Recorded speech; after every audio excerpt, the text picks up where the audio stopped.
الرحمن الرحيم بسم الله الرحمن الرحيم.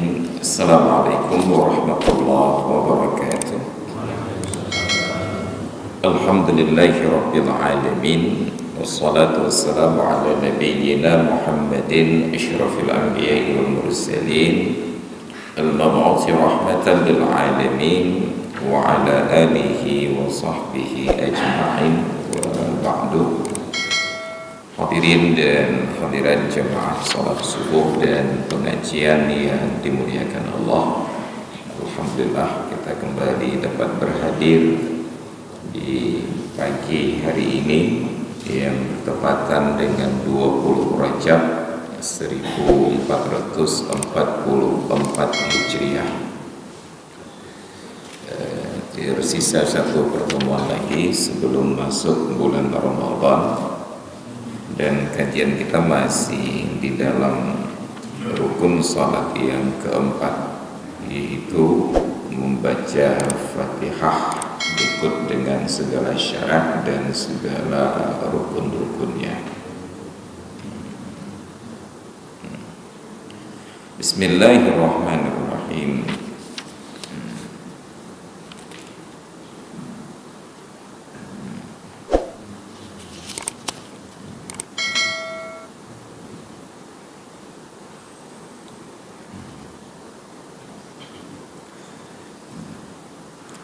Lakin yushtaratu fihi ri'ayatu tashdidatin wa muwalatin kal fatihati, wa man jahila jami'al fatihati wa lam yumkinhu ta'allumuhu qabla dayyiqil waqti wa la qira'atiha fi nahwi mushafin lazimahu qira'atu sab'i ayatin walau mutafarriqatan la yanqusu hurufuha an hurufil fatihati. Ketika Fatihah menjadi rukun, maka wajib dibaca di dalam sholat pada setiap rakaat kecuali rakaatnya masbuk. Siapa itu masbuk? Orang yang tidak sempat menyelesaikan bacaan Fatihahnya saja ketika imam berdiri, belum sempat selesai Fatihah, imam sudah rukuk, dengan catatan dia tidak membaca sunat sebelumnya, yaitu doa iftitah. Begitu selesai takbiratul ihram, langsung masuk dalam Fatihah, belum sempat selesai bacaan Fatihah yang normal, imamnya sudah rukuk. Kategori seperti ini disebut dengan masbuk. Untuk selain masbuk, wajib baca Fatihah setiap rakaat. Pertanyaannya, bagaimana bila orang yang sholat ini tidak hafal Fatihah? Kalau tidak hafal Fatihah atau tidak hafal seluruh Fatihah, masih ada kemungkinan yang kedua, yaitu dengan membaca pada seumpama mushaf. Jadi letakkan mushaf di depan, lalu sholat sambil melihat dan membaca ke arah mushaf. Kalau kita perhatikan di masjid-masjid di Timur Tengah, di Arab, di tempat imam itu tetap ada mushaf besar satu yang diletakkan pada posisi setinggi pinggang imam. Nanti ada mushaf khusus untuk tahajud, kemudian ada mushaf untuk sholat tarawih. Jadi imam yang tidak hafal Al-Quran untuk khatam satu juz satu malam bisa melihat dan membaca ke mushaf tersebut. Sekarang berkembang, karena dicetak mushaf dalam ukuran kecil, bisa dipegang sambil baca Al-Quran. Masih merepotkan karena bolak-balik halaman. Kemudian sekarang berkembang lagi, ada imam yang memimpin sholat, sedangkan tilawahnya itu dengan merujuk kepada HP. Jadi dia sholat sambil membaca ayat-ayat Al-Quran seperti ini. Maka dulu sempat viral, ada ahli bid'ah dan tukang bid'ah di Indonesia mempraktekkan bid'ah yang lebih parah lagi. Kita wirid baca Fatihah setelah sholat, katanya bid'ah. Kita zikir berjamaah setelah sholat, katanya bid'ah. Tapi dia sholat sambil pegang HP pilih. Itu sebab viral di media sosial.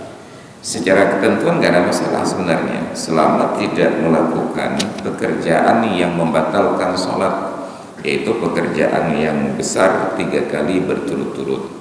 Jadi kalau hanya HP dikantongi di dalam saku, lalu setelah selesai Fatihah dia ambil HP dari kantong, hanya dengan menggerak-gerakkan jari tidak membatalkan sholat, sah saja. Dia buka bacaan Al-Quran seperti ini, dia gerak-gerakkan jari untuk melanjutkan bacaan, silahkan saja.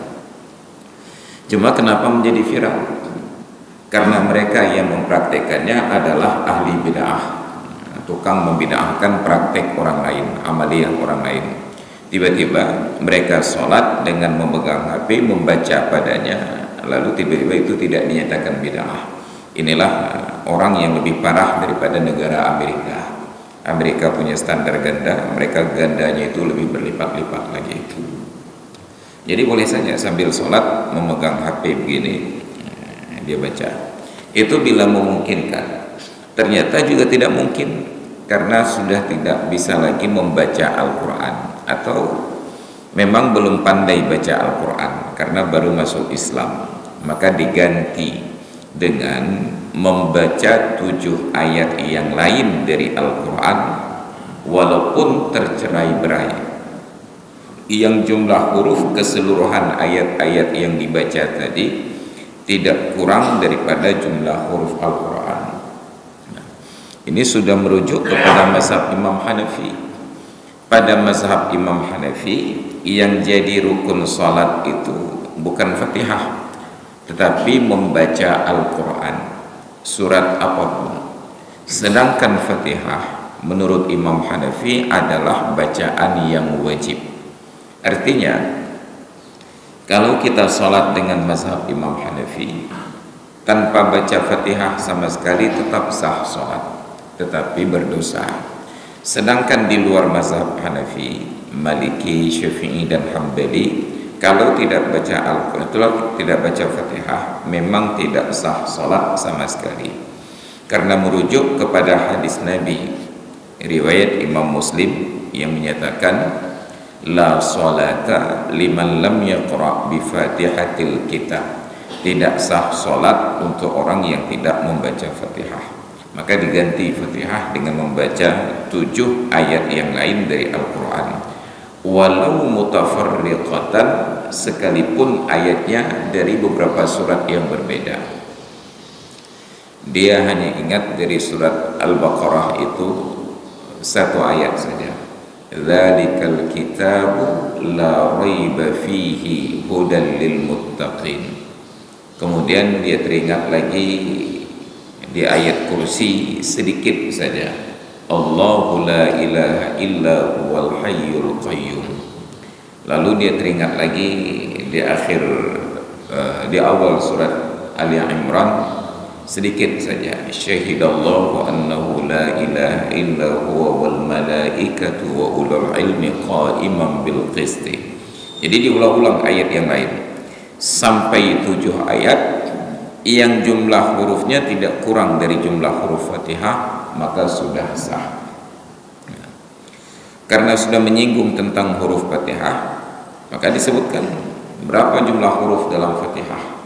Mungkin kita tidak pernah menghitung sebelumnya, tapi para ulama entah nggak ada kerjaan, akhirnya menghitung-hitung Fatihah. Saking telitinya para ulama. Mungkin dalam persepsi kita nggak ada kerjaan ini ulama, tapi saking telitinya mereka urusan sholat, maka dihitung. Surat Al-Fatihah itu dibaca dengan bismillah dan berikut dengan tasdid-tasdidnya berjumlah mi'atun wa sittatun wa khamsuna harfan, 156 huruf, dibaca dengan alif pada maliki yaumiddin, dengan bacaan alif pada maliki yaumiddin. Nanti kalau dirinci sebagaimana pada kajian kita yang beberapa waktu sebelumnya, huruf yang tertulis itu hanya 141 huruf. Terdapat 14 tasydid. Tasydid itu kedudukan satu huruf yang sama Jadi 14 tasydid ditambah 141 menjadi 155 huruf. Nah, kenapa jadi 156? Karena ada huruf yang tidak tertulis satu. Huruf apa itu? Alif pada Maliki Yaumiddin. Maka coba perhatikan yang punya mushaf ataupun yang punya HP, coba buka di surat Fatihah. Itu tidak didapati alif pada Maliki Yaumiddin. Tulisannya hanya mim, lam, dan kaf. Kenapa? Karena di dalam kaidah penulisan Al-Quran dia tidak boleh ditulis dengan aturan kaidah imla, qawaidul imla, tetapi ditulis sesuai dengan kaidah Rasam Osmani. Nah, ini Maliki Yaumiddin ayat yang keempat. Dia tidak ada huruf alif padanya. Tetapi yang ingin membaca panjang difasilitasi dengan adanya alif gantung. Biasa di rumah kita itu yang ada hanya tangga gantung ya. Yang perlu naik ke atas, tangganya ditarik ke bawah. Kalau nggak perlu biarlah tergantung. Ini alif gantung, Maliki Yaumiddin. Yang ingin baca panjang diambil alifnya. Yang tidak ingin baca panjang tidak terganggu oleh alifnya. Jadi jadilah jumlah huruf total 156 huruf. Kalau sanggup sebahagian Fatihah, maka dia ulang-ulang ayat yang sama agar mencapai kadarnya itu dengan jumlah huruf yang ditetapkan tadi. Dia hanya baru hafal Fatihah 2 ayat saja. Bismillahirrahmanirrahim, Alhamdulillahirabbil alamin. Yang di depan belum hafal. Maka dia ulang-ulang 2 ayat ini sampai jumlah hurufnya tidak kurang dari 156 huruf tadi. Apabila tidak, ternyata ayat Al-Quran lain tidak hafal, kemudian surat Fatihah itu juga tidak tahu, fasab'atu anwa'in min zikrin kadzalika, digantikan dengan 7 jenis zikir yang berbeda. Kalau zikir mungkin sudah agak familiar karena sering mendengar orang-orang berzikir. Bahkan yang saudara-saudara kita yang Cina di Penayung itu kan paham juga zikir. Begitu laku barangnya Alhamdulillah, begitu terkejut Astagfirullah. Mereka sudah paham dengan zikir, walaupun mereka bukan Islam. Begitu dapat hidayah masuk Islam, enggak hafal Fatihah, tapi zikir-zikir ini dia tahu. Jadi Pak Ustaz, bagaimana saya sholat enggak hafal Fatihah? Bapak paham zikirnya apa saja? Ada Alhamdulillah Pak Ustaz, ada Masya Allah, ada Astagfirullah, ada Subhanallah, ada La Hawla wa La Quwata Illa Billah. Hafal tasbih zikir-zikir tersebut sebanyak 7 model dan dibaca di dalam salat sebagai ganti Fatihah yang 7 ayat. Ternyata itu pun tidak hafal juga. Apa yang terjadi? Fawuqufun biqadriha, maka wajib berhenti ketika berdiri kadar lama bacaan 7 ayat dari Fatihah. Dia nggak hafal Fatihah, nggak hafal ayat yang lain, nggak hafal sebagian Fatihah untuk diulang-ulang, nggak tahu zikir sama sekali, maka diganti dengan berhenti dalam posisi berdiri kadar lama bacaan 7 ayat. Dan disunatkan, bahkan ada yang katakan wajib setelah takbiratul ihram, baik pada sholat fardu atau sholat sunat, selain daripada sholat jenazah. Apa yang disunatkan? Membaca doa iftitah, dan iftitah ini dibaca secara sir. Doa iftitah, padahal itu bukan doa, itu hanya zikir. Tapi jangankan kita yang di Aceh yang awam ini, bahkan orang Arab pun tetap menyebutkannya itu sebagai doa. Makanya setelah disebut iftitah, ai doa'uhu, artinya doa iftitah. Itu sama seperti bacaan setelah azan, zikir setelah azan. Allahumma rabba hadhihi da'wati tammah wassalatil qa'imah ati Muhammadanil wasilata wal fadilah wasyarafa wad darajatal aliyatar rafi'ah wa ba'athu maqaman mahmudan alladhi wa'adta innaka la tukhliful mi'ad. Itu bukan doa, itu hanya zikir setelah azan. Karena itu zikir sebenarnya tidak disunatkan untuk mengangkat tangan. Tetapi bagi kita asal sudah berbahasa Arab semuanya disebut doa. Maka orang mandi pun lafal niatnya itu disebut doa mandi. Maka di kantor KUA calon pengantin baru yang akan menikah itu dites, Anda bisa doa mandi? Bingung dia, apa doa mandi? Itu yang nawaitu katanya. Maka dibacalah, oh tahu saya Pak Ustaz, nawaitul ghusla li raf'il hadatsil akbari an jami'il badani fardhan lillahi ta'ala. Itu sebenarnya lafaz niat untuk mandi, bukan doa mandi. Tapi bagi kita segala yang berbahasa Arab itu langsung disebut sebagai doa. Kalaulah calon pengantin ini orang yang mengerti agama, begitu ditanya oleh KUA, bisa doa mandi? Gak bisa Pak. Oh kalau gak bisa gak boleh menikah. Kenapa Pak? Karena doa mandi itu wajib. Nah, dia bisa buka, sejak kapan doa mandi wajib? Wajib doa mandi. Sejak kapan doa mandi wajib? Dia berdebat dulu dengan KUA, walaupun ujung-ujungnya gak bisa nikah. Kenapa? Karena ilmu mengharuskan kita untuk meluruskan pemahaman yang keliru. Oh bukan doa, maksudnya niat mandi. Oh kalau niat mandi bisa Pak. Coba niat mandi. Kalau disuruh niat mandi hanya perlu diam saja sebentar. Udah Pak. Kok nggak terdengar? Sejak kapan niat bisa didengar? Berdebat lagi. Enggak, maksudnya lafal niatnya bilallah dari tadi. Jadi dia banyak kekeliruan. Maka iftitah itu sebenarnya bukan doa, hanya zikir di dalam sholat. Karena tidak ada permohonan di dalam iftitah. Allahu akbar kabira walhamdulillahi katsira subhanallahi bukratan wa asila wajjahtu wajhiya lilladzi fatara samawati wal arda hanifan musliman wa ma ana minal musyrikin. Inna sholati sampai dengan selesai. Tidak ada permohonan. Lalu kenapa disebut doa?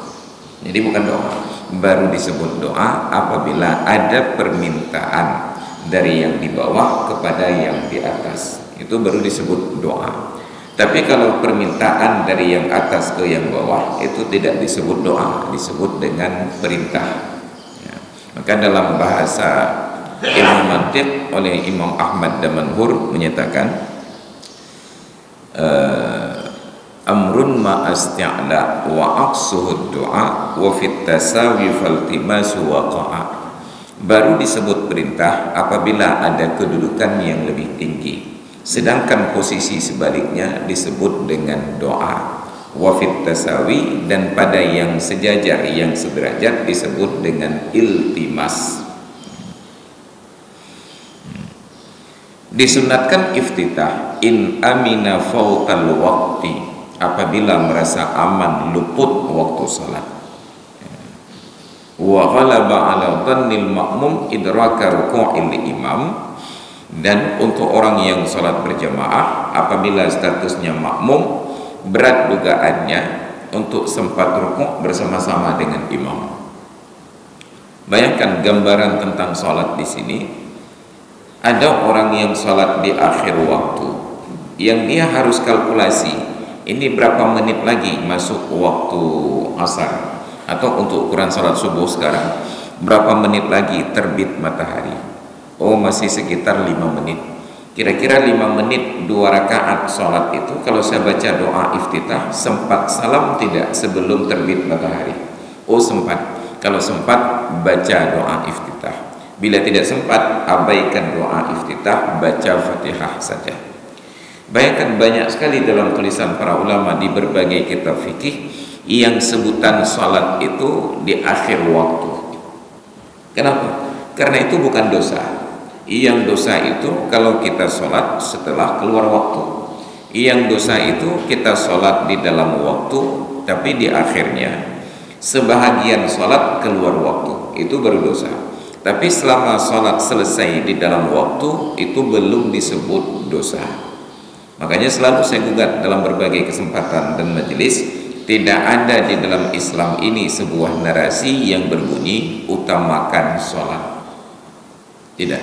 Yang ada utamakan akhlak. Sedangkan sholat, jagalah sholat. ayat surat Al-Ma'un, fawailul lil musallin, maka celakalah orang-orang yang salat. Yang bagaimana? Alladzina hum an salatihim sahun, yaitu mereka yang lalai dari salatnya. Apa yang ditafsirkan oleh para ulama? Ai la yu'addunaha illa ba'da furuji waqtiha. Mereka tidak menunaikan salat itu kecuali setelah keluar waktunya. Jadi selama masih ada waktu nggak ada bersalat. Misalnya hari ini kita berakhir sholat subuh, terbit matahari itu pada jam 6:55. Kita baru hampir selesai pengajian, datang salah seorang kawan kita kemari, langsung berdiri di depan, dia sholat subuh dan qudut. Tentu dalam benak kita, ya Allah, ini hari Allah, padahal belum berdosa dalam pandangan Allah. Dia sholat.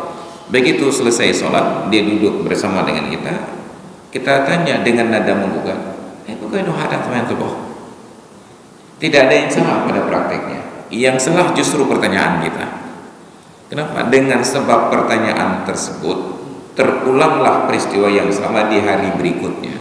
Misalnya besok Ahad ada pengajian lagi, dia datang lagi ke masjid ini 5 menit menjelang terbit matahari. Sebenarnya mau sholat subuh, tapi karena sampai di sini teringat pertanyaan yang kemarin, dia nggak berani sholat lagi, langsung duduk. Kenapa? Takut nanti dipermalukan lagi. Kata cibu'ah atau boleh. Jadi akhirnya berdosalah dia karena pertanyaan kita yang kemarin. Maka selama orang melakukan ibadat belum jatuh ke dalam perbuatan yang haram, jangan digugat. Bahkan sudah haram perbuatannya, tetap jangan digugat, karena bila digugat akan menyebabkan haram yang lebih parah lagi. Udah keluar waktu subuh, dia sholat jam 7 sholat subuhnya, ketahuan sholat subuh karena ada kunutnya. Mempertanyakan itu menyebabkan kalau terjadi berikutnya, di hari berikutnya dia belum sholat subuh datang kemari, kita pertanyakan, akhirnya dia tidak lagi mengerjakan sholat subuh. Padahal kalau tidak kita pertanyakan kemarin, minimal dia masih sholat subuh walaupun sudah keluar waktu. Inilah dakwah yang keliru. Berapalah pertanyaan, berapalah gajimu sampai engkau tinggalkan sholat di awal waktu? Padahal tidak ada ketentuan demikian. Maka sholatnya di akhir waktu. Kalau kira-kira sempat selesai salam sebelum keluar waktu, sunnat untuk baca doa iftitah. Tapi kalau gara-gara Fatihah, kalau gara-gara iftitah keluar sholat dari waktunya, walaupun hanya salamnya saja di luar waktu, maka tidak disunatkan baca Fatihah. Boleh jadi haram. Makmum demikian juga. Kita takbiratul ihram ketika imam masih berdiri sedang membaca surat.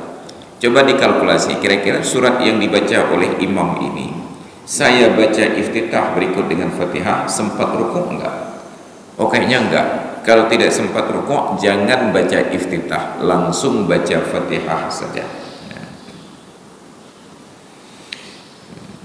Ma lam yashra' fi ta'awuzin aw qira'atin walau sahwan.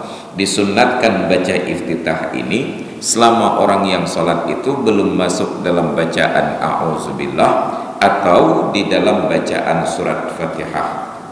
Walau sahwan, walaupun bacaan iftitah dan Fatihah itu karena lupa bahwa dia belum baca iftitah. Ada orang sholat sendiri, imam ataupun makmum, Allahu Akbar, a'udzubillah. Begitu sampai pada a'udzubillah teringat, ya Allah belum baca doa iftitah, tidak sunat lagi. Ataupun Allahu Akbar, bismillah, baru teringat, ya Allah belum baca doa iftitah, tidak disunatkan lagi baca iftitah walaupun dia lupa bahwa belum baca iftitah. Walam yajlis ma'mumun ma'a imamih, dan untuk makmum yang masbuk dia belum duduk tasyahud bersama dengan imamnya atau duduk yang lain. Apa maknanya? Orang yang masbuk itu dia baru di rakaat yang pertama, tetapi imamnya sudah rukuk ataupun sudah sujud atau duduk antara dua sujud atau duduk tasyahud.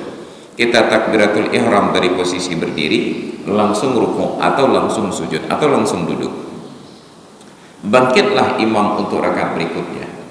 Bagi makmum yang masbuk ini, itu baru rakaat yang pertama. Iftitah itu disunatkan sebelum Fatihah rakaat pertama. Untuk siapa? Untuk makmum yang belum duduk dengan imamnya.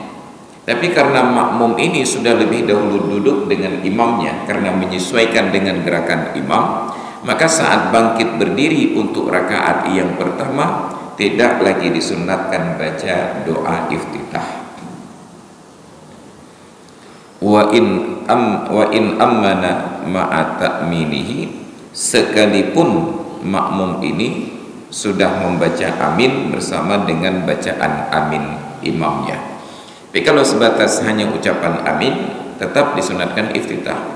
Kita baru takbiratul ihram Allahu Akbar ketika imam waladdallin, langsung dijawab oleh makmum yang masbuk tadi, amin, Allahu Akbar kabira walhamdulillah katsira. Tapi kalau sudah rukuk ataupun yang gerakan berikutnya, dia bangkit untuk rakaat yang pertama mengikut imam, maka tidak lagi disunatkan baca doa iftitah. Wa in khafal ma'mumu fauta suratin, tetap disunatkan baca Fatihah untuk makmum yang masbuk ini, walaupun khawatir tidak sempat membaca surat gara-gara membaca doa iftitah. Ini durasi waktu yang tersisa dari bacaan imam, kayaknya sempat baca iftitah, sempat baca Fatihah. Tapi kalau saya baca iftitah nggak sempat baca surat, walaupun luput untuk membaca surat. Apalagi untuk makmum, secara umum tidak disunatkan baca surat apabila terdengar bacaan imam. Tapi makmum yang tidak mendengar bacaan imam, itu sunat untuk membaca surat setelah Fatihah. Bagaimana ilustrasinya? Di zaman dulu sebelum ada mikrofon, imam di sini berdiri di depan membaca Fatihah dan surat secara jihar. Karena jemaahnya ramai, maka rambatan suara imam itu mungkin hanya sampai di saf yang dekat tiang yang pertama ini. Saf-saf yang di belakang itu sudah tidak lagi mendengar suara imam dengan jelas. Terdengar tetapi tidak jelas. Maka dalam posisi tidak jelas terdengar suara imam, makmum diizinkan untuk membaca surat, sunat hukumnya. Tapi kalau terdengar bacaan imam dengan jelas, makruh membaca surat karena ada perintah untuk mendengar bacaan imam. Itu kembali pada penafsiran ayat Al-Quran, fa idza quri'al Qur'anu fastami'u lahu wa ansitu la'allakum tuflihun, la'allakum turhamun. Apabila dibacakan Al-Quran, maka dengarkan bacaan Al-Quran tersebut dan diamlah, mudah-mudahan kalian dirahmati Allah. Penafsiran yang ketiga dari para ulama terkait ayat tersebut adalah bacaan imam, apapun ayat Al-Quran di dalam salat, makmum wajib dengar dan wajib diam. Karena itulah di bulan Ramadan ada banyak praktek salat tarawih yang sebenarnya kalau tidak salat tarawih tidak berdosa, tapi justru ketika salat tarawih menyebabkan dosa. Kenapa? Karena imamnya mengharuskan makmum baca Fatihah bersama dengan Fatihah imam. Sebelum takbir langsung diingatkan, Bapak-bapak, ibu-ibu, kita bacaannya agak sedikit cepat nanti. Maka supaya selesai Fatihah sebelum imam rukuk, nanti waktu saya baca Fatihah langsung Bapak dan Ibu baca Fatihah. Ini instruksi yang error ini. Kenapa? Karena harusnya salat berjamaah, dengar dulu Fatihah imam, setelah itu baru makmum mulai baca Fatihah. Tapi tiba-tiba diinstruksikan langsung baca Fatihah bersama dengan imam. Jadi berlomba dengan imam, saling mendahului. Kadang imamnya menang, kadang makmumnya yang menang. Jadi kalau begitu model salat tarawih, saran saya pulang ke rumah saja, udah tidur-tidur saja lebih besar pahala. Karena tidak tarawih tidak berdosa. Lalu untuk apa tarawih? Untuk menambah pahala. Jadi kalau tidak bertambah pahala, lebih baik lakukan ibadah yang lain saja. Apa ibadah yang lain? Minimal suami istri bergurau di rumah itu udah dapat pahala. main kucing-kucingan, main ludo, ya, apapun permainan, karena gurauan suami dan istri itu adalah ibadah. Makanya sampai di rumah jangan diam-diam saja bergurau, guna mayang-mayang rumah, main kucing-kucingan, main kejar-kejaran, tapi jangan di luar rumah, nanti ditonton oleh orang lain.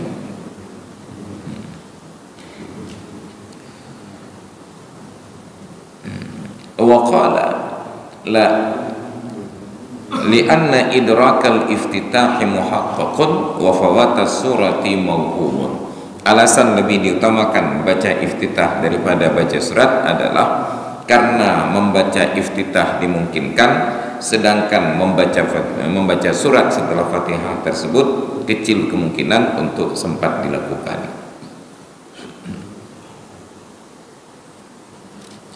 Wa warada fihi ad'iyatun katsiratun, dan terkait doa iftitah ini terdapat ada banyak versi.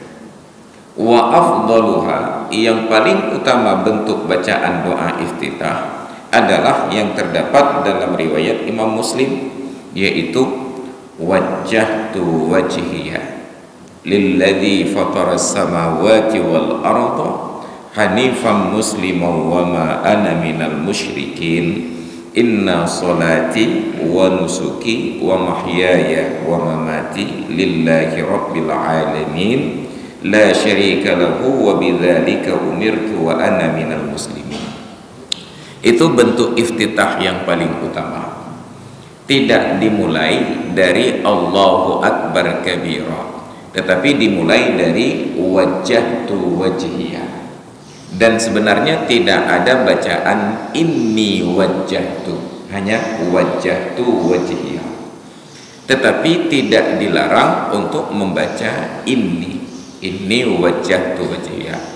Jadi pengajaran dari Rasulullah pada doa iftitah dari wajjahtu wajhiya lilladzi fataras samawati wal arda hanifan musliman wa ma ana minal musyrikin sampai selesai. Lalu yang kita praktekkan dari Allahu Akbar kabira walhamdulillahi katsira wa subhanallahi bukrata wa asila itu datang dari mana? Itu improvisasi dari seorang sahabat yang tidak disebut nama di dalam sejarah. Artinya sahabat ini bukan sahabat yang populer seperti Ibnu Umar, Ibnu Abbas, Ibnu Mas'ud dan lain sebagainya. Ini hanya warga biasa saja, mungkin dari Cirkeum ya. Sahabat yang biasa saja. Dia sholat berjamaah bersama Nabi. Ketika berdiri takbiratul ihram, tiba-tiba terdengar dia membaca. Itu mungkin bukan di saf pertama, bukan saf kedua, saf-saf yang di belakang. Dia membaca dengan suara yang terdengar kepada imam di depan. Allahu Akbar kabira walhamdulillahi katsira wa subhanallahi bukrata wa asila. Dia baca, itu improvisasi dari dia, tidak diajarkan oleh Nabi dan tidak diberikan petunjuk sama sekali. Dia tambah-tambah sendiri bacaan di dalam sholat. Begitu selesai salam, Nabi balik arah ke belakang dan bertanya, manil qail, siapa yang berbicara tadi? Siapa yang baca ayat tadi? Agak-agak takut pria ini tunjukkan tangan. Ana ya Rasulullah, saya ya Rasulullah. Kata Nabi, saya perhatikan ada pintu-pintu langit yang tidak pernah terbuka. Hari ini terbuka disebabkan bacaan tersebut.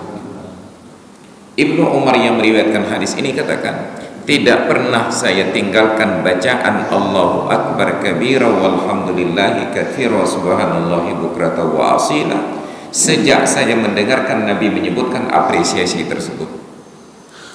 Menariknya, Nabi tidak menggugat suara bacaannya yang keras. Sedangkan kita sekarang banyak yang ngomel-ngomel hanya karena suara desis terdengar.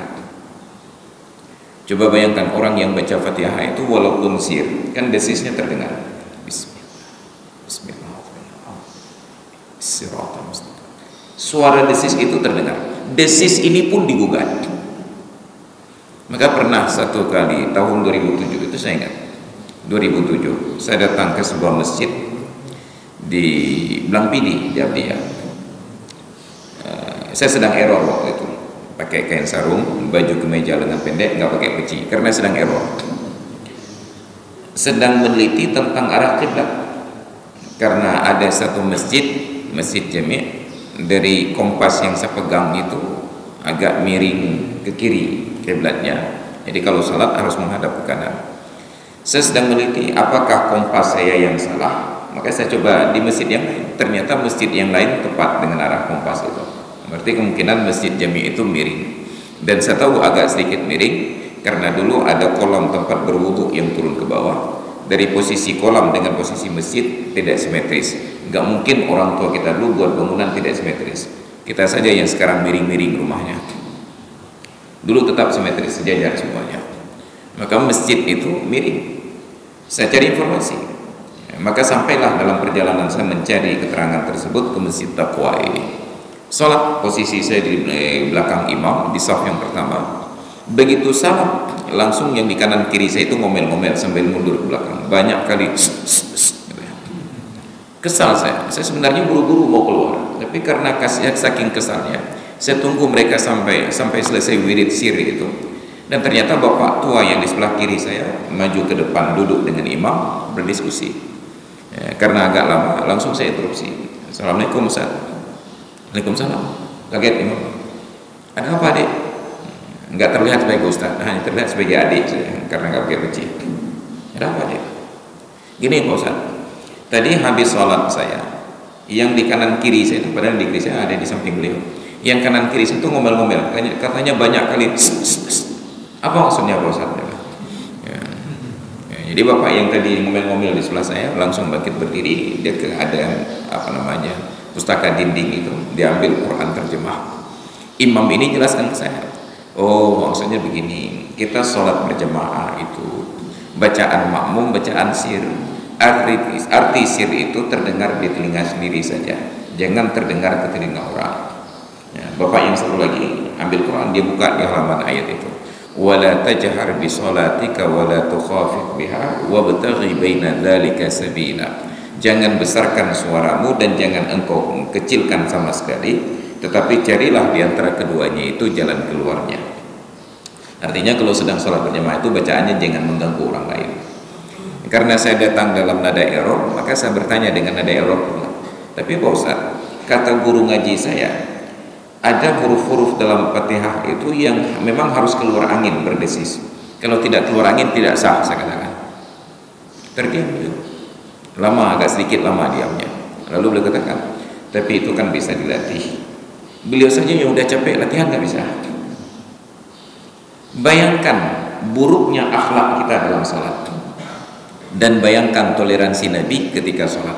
Orang yang baca di belakang iftitah itu, sudahlah iftitahnya improvisasi sendiri tanpa petunjuk dengan suara yang keras lagi, tidak diancam oleh Nabi neraka. Hanya sekarang yang ahli-ahli bid'ah itu yang banyak sekali nerakanya. Sedikit saja beda udah langsung neraka. Kita baca Fatihah setelah sholat saja neraka. Itu setelah sholat, padahal aturan yang ketat itu sejak takbiratul ihram sampai sebelum salam. Setelah salam itu mau baca Fatihah, mau baca surat, mau temenak pun nggak apa-apa, nggak ada pengaruh dengan sholatnya. Ini tiba-tiba bid'ah baca Fatihah setelah sholat, makan mumang tanya. Ini contoh orang yang ngaji Sabtu Minggu di YouTube. Itu fatwa yang keliru. Padahal itu semuanya adalah zikir. Maka yang bacaan kita Allahu Akbar kabira walhamdulillahi katsira itu bukan ajaran Nabi, tetapi praktek para sahabat yang disetujui oleh Nabi. Pengajaran Nabi untuk doa iftitah adalah wajjahtu wajhiya sampai dengan selesai. Dan disunatkan bagi makmum yang mendengar bacaan imamnya untuk mempercepat bacaan iftitah tersebut. Jangan sampai imam mulai Fatihah kita masih sedang baca iftitah. Kalau sudah terdengar bacaan Fatihah imam, lebih baik mendengar bacaan imam daripada melanjutkan doa iftitah. Karena ketika imam sedang baca Fatihah, jangankan doa iftitah yang sunat, bahkan Fatihah yang wajib pun kita hentikan dulu. Kapan baca Fatihah? Nanti setelah selesai bacaan imam. Makanya nanti ada adab imam itu setelah selesai Fatihah, waladdallin amin, diam imamnya. Seberapa lama? sekadar makmum bisa selesaikan bacaan Fatihah dengan tenang, dan keteladanan itu hanya disiplin dipraktekkan oleh imam salat tarawih di musalla dolok.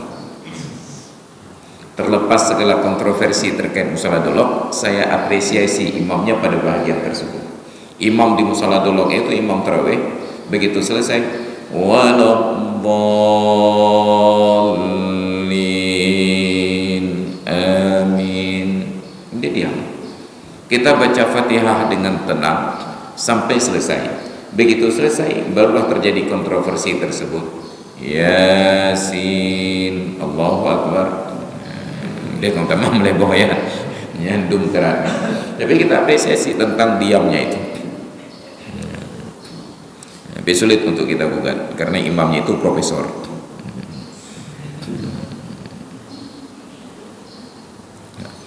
Wa yazidu nadban al-munfaridu wa imamu mahsurina ghaira ariqa wala nisa'an mutazawwijatin radaw bit-tatwil lafdan walam yatra' ghairuhum wa in qalla huduruhu walam yakunil masjidu matruqan ma warada fi du'ail iftitah. Dan disunatkan kepada dan sunat kepada orang yang salat sendiri dan kepada imam jemaah yang terbatas selain daripada imam yang ada budak di dalamnya dan yang ada perempuan yang berstatus istri, yang mereka ini setuju untuk berlama-lama di dalam salat, ditambahkan setelah selesai bacaan doa iftitah tadi, bacaan apa yang terdapat dalam riwayat Imam Bukhari dan Muslim. Apa bacaannya? Allahumma ba'id baini wa baina khataayaya kama ba'adta bainal masyriqi wal maghrib. Allahumma naqqini min khataayaya kama yunaqqa thawbul abyadu minad danas. Allahumma ghsilni min khataayaya kama yughsalu thawbu bil ma'i wassalji wal barad. Disunatkan tambahan tersebut. Untuk siapa? Yang pertama orang salat sendiri, yang kedua imam yang jemaah yang terbatas seperti kita di sini. Dengan catatan di dalam jemaahnya itu tidak ada yang berstatus budak, karena budak wajib segera keluar dari salat untuk melayani majikannya. Tidak ada di dalam jemaah itu seorang perempuan yang berstatus istri yang suaminya ada di tempat. Karena apabila ada istri yang demikian di dalam jemaah, imam makruh memperpanjang bacaan sebab istri ini perlu segera pulang ke rumah untuk melayani suaminya. Maka tidak boleh imam memperpanjang bacaan-bacaan karena istri ini perlu segera pulang ke rumah untuk melayani suami. Tapi ini kan ibadat Pak Ustaz. Melayani suami lebih besar fadilah ibadatnya daripada berlama-lama di dalam sholat. Walaupun istri-istri itu ingin bacaan imamnya lebih panjang lagi. Kenapa? Karena sudah malas melihat suami di rumah. Jadi nggak ada alasan kecuali karena bacaannya ya yang panjang. Tetap makruh bagi imamnya. Karena bagi istri lebih utama duduk di rumah mendampingi suami daripada sholat fardu berlama-lama di masjid. Apalagi sekedar sholat tarawih. Maka kalau pemahaman ini diamalkan dengan baik, insya Allah Ramadan ini saf belakang itu kosong. Kenapa? Karena ibu-ibu duduk di rumah mendampingi suaminya. Sudahlah ibu-ibunya tidak ke masjid, ternyata suaminya juga nggak ke masjid. Ini pula jadi masalah. Maka nanti bulan Ramadan, ibu-ibu yang datang ke masjid sholat tarawih jangan lupa ajak suami, supaya ada alasan berlama-lama di masjid. Tapi kalau suami di rumah, ibu-ibu kemari, itu lebih baik pulang ke rumah saja daripada datang ke masjid. Itu disunatkan bacaan doa iftitah. Jadi ada banyak versi bacaan iftitah tersebut, bukan hanya satu versi saja. Kalau kawan-kawan dari Muhammadiyah biasanya lebih familiar dengan Allahumma ba'id baini wa baina khataayaya kama yunaqqa thawbul abyadu minad danas. Kalau NU lebih familiar dengan Allahu Akbar kabira. Memang NU dengan Muhammadiyah itu sampai dalam salat saja bacaannya beda. Itu begini. Jadi bukan hanya tentang penentuan awal dan akhir Ramadan, sampai bacaan di dalam salat ketahuan. Makanya mereka bingung melihat NU dan Muhammadiyah. Tapi walaupun demikian, alhamdulillah adanya kekuatan organisasi mampu untuk menekan pemerintah dari kemungkinan terjadinya pelanggaran-pelanggaran agama. Dan ternyata untuk menegur pemerintah itu Muhammadiyah lebih solid daripada NU. NU ini karena sudah banyak sekali garisnya, mulai dari garis lurus, garis tidak lurus sampai dengan garis lucu. Muhammadiyah kompak, terstruktur dari atas sampai dengan ke bawah. Apapun organisasinya, yang penting kita adalah seorang Islam yang taat kepada Allah Subhanahu wa taala. Baik hadirin sekalian yang dirahmati Allah, sudah jam 6.55 menit, habis waktu subuh, sudah terbit matahari, baru habis waktu salat subuh kita sekarang ini. Kita buka sesi untuk diskusi dan tanya jawab, dipersilahkan dengan segala hormat bila ada pertanyaan. Iya, silakan. Selesai Al-Fatihah, kita imam lagi baca surat. Surat lain, kita membaca surat ini dalam hati untuk mengikuti biar supaya hafal. Apa hukum Ustaz? Iya. Untuk orang yang sholat berjamaah, disunatkan membaca surat setelah Fatihah. Kapan? Yang pertama, pada sholat yang sir. Yang kedua, pada sholat jihar yang tidak terdengar bacaan imam, ataupun terdengar bacaan imam tetapi tidak jelas. Nah, ketika imam bacaannya jelas terdengar, maka disunatkan kepada makmum untuk mendengarkan bacaan ini. Lalu ada di antara makmum yang ingin mengikuti bacaan imam dengan niat untuk menghafalnya. Diizinkan. Coba berbeda statusnya. Kalau dilafalkan dengan mulut, bacaannya terdengar sampai ke telinga, itu melanggar dari perintah yang tadi dianjurkan. Fa idza quri'al Qur'anu fastami'u lahu. Tapi bacaan imam ini diulang di dalam hati, tidak ada pantangan sama sekali. Karena zikir dan bacaan Al-Quran di dalam hati boleh kapanpun dan dimanapun, bahkan di tempat yang dinyatakan haram membaca Al-Quran, seperti di dalam kampus ketika sedang qadha hajat, di dalam hati tetap diizinkan. Maka di dalam sholat tadi, ketika imam membaca surat setelah Fatihah, kita sebagai makmum ingin mengikuti bacaan imam, dibolehkan di dalam hati, bahkan sunat hukumnya. Kenapa? Karena salah satu cara untuk menghasilkan khusyuk adalah tadabburu ayatin, mentadabburkan ayat-ayat yang dibaca oleh imam. Nah, sekaligus kita ingatkan, khusyuk di dalam sholat itu bukan sampai tidak sadar sekitarnya. Karena kalau tidak sadar sekitarnya, itu bukan khusyuk, pingsan namanya. Khusyuk itu justru makin tinggi kepedulian kita terhadap sekitar. Maka dalam beberapa riwayat, Nabi ketika sedang sholat itu beliau tahu peristiwa yang terjadi di sekitarnya. Anak kecil nangis di belakang, beliau dengar, beliau tahu, dipercepat bacaan. Ketika beliau sholat malam di rumah istri beliau, Maimunah, ada sepupu beliau Abdullah bin Abbas ikut menginap dan ikut sholat dengan Nabi. Tapi Ibnu Abbas ini berdiri sebelah kiri Nabi. Nabi sudah takbiratul ihram sedang sholat, melihat makmum laki-laki yang seorang sebelah kiri, Nabi pegang di kepalanya, didorong ke sebelah kiri. Pertanyaannya, khusyukkah sholat Nabi? Khusyuk. Tidak ada yang sholatnya lebih khusyuk dari Nabi, daripada Nabi. Tapi justru dalam khusyuknya itu beliau tetap sadar ada yang salah berdiri, digeser ke kanan. Kita bukan khusyuk, sok-sok khusyuk. Kebakaran pura-pura nggak tahu, khusyuk ketika sudah hangus baru keluar. Ini pemahaman yang keliru. Maka khusyuk bukan berarti hilang kesadaran, karena yang hilang kesadaran itu disebut mughma alaih, pingsan namanya. Khusyuk itu makin meningkatkan kesadaran, melihat ada hal-hal yang keliru dia tegur. Maka jangan salah persepsi tentang khusyuk. Jadi didefinisikan khusyuk oleh para ulama, hudurul qalbi ma'a sukunil jawarihi, hadir hati di dalam majelis tersebut dan tetap anggota badannya tidak bergerak-gerak yang tidak diperlukan. Demikian. Maka tetap disunatkan tadabbur ayat tersebut. Terima kasih. Baik hadirin sekalian yang dirahmati Allah, demikian pengajian kita di hari ini. Walaupun Sabtu kita libur, tetapi ada kewajiban tambahan untuk mengantarkan eselon 1 ke sekolah-sekolah terdekat. Wallahu a'lam bishawab wa ilaihil marja'un wal ma'ab. A'udzu billahi minasyaitonir rajim. Bismillahirrahmanirrahim. Alhamdulillahi rabbil alamin, wassalatu wassalamu ala sayyidina Muhammad wa ala alihi wa sahbihi ajma'in. Allahumma arzuqna fahman nabiyyin wa hifdhal mursalin wa ilhamal malaikatil muqarrabin. Allahumma 'allimna 'ilman yanfa'una wanfa'na bima 'allamtana wa zidna 'ilman wa fahma wa alhiqna bis salihin. Rabbana ighfir lana dhunubana wa liwalidayna warhamhuma kama rabbayana shighara. ولجميع المؤمنين والمؤمنات والمسلمين والمسلمات الأحياء منهم والأموات برحمتك يا أرحم الراحمين. ربنا آتنا في الدنيا حسنة وفي الآخرة حسنة وقنا عذاب النار. وصلى الله على سيدنا محمد وعلى آله وصحبه أجمعين والحمد لله رب العالمين. الفاتحة.